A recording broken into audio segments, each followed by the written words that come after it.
राधे राधे। अभी इस समय हर जगह छठ पूजा के बारे में बात की जा रही है। बिहार में ज़्यादातर लोग इस पूजा को करते हैं, पर क्या आप जानते हैं कि इस पूजा को क्यों किया जाता है, इसको करने का क्या कारण है? तो इसके पीछे एक कहानी छिपी हुई है। तो पहले हम उस कहानी को जानते हैं, फिर हम जानेंगे छठ मैया कौन है। पहले के समय में एक बहुत बड़ा महान राजा था, राजा प्रियव्रत। उसके पास सब कुछ था, पर उसको कोई संतान नहीं थी। इससे वो और रानी बहुत दुखी रहते थे। एक बार उन्होंने ऋषि कश्यप से इस बारे में बात की, तो ऋषि कश्यप ने उन्हें कहा कि वो एक यज्ञ कराएंगे जिससे उनके यहाँ पुत्र हो जाएगा। तो उन्होंने एक यज्ञ कराया और इस यज्ञ को कराने से राजा रानी को पुत्र की प्राप्ति हुई, लेकिन वो पुत्र मृत हुआ। इससे राजा और रानी बहुत दुखी हुए। वो फिर राजा ऋषि कश्यप के पास गए और उनसे पूछा। तो ऋषि कश्यप ने उनसे कहा कि हो सकता है कि शायद छठी मैया की उन पर कृपा नहीं हो, इसको उन्हें पुत्र को जीवित करने के लिए छठी मैया का व्रत करना पड़ेगा।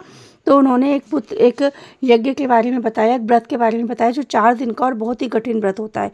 राजा और रानी ने दोनों ने मिलकर उस व्रत को किया, जिससे कि छठी मैया ने उनके पुत्र को प्राण दान दे दिए। और प्राण देने के साथ साथ उन्होंने ये भी आशीर्वाद दिया कि जो कार्तिक मास में दिवाली के बाद जो छठ आती है, उस समय जो भी ये व्रत करेगा उनकी सारी इच्छाएं पूरी हो जाएंगी। तो तभी से ये छठ पूजा की जाती है। तो छठी मैया कौन है? छठी मैया सूर्य देव की बहन है।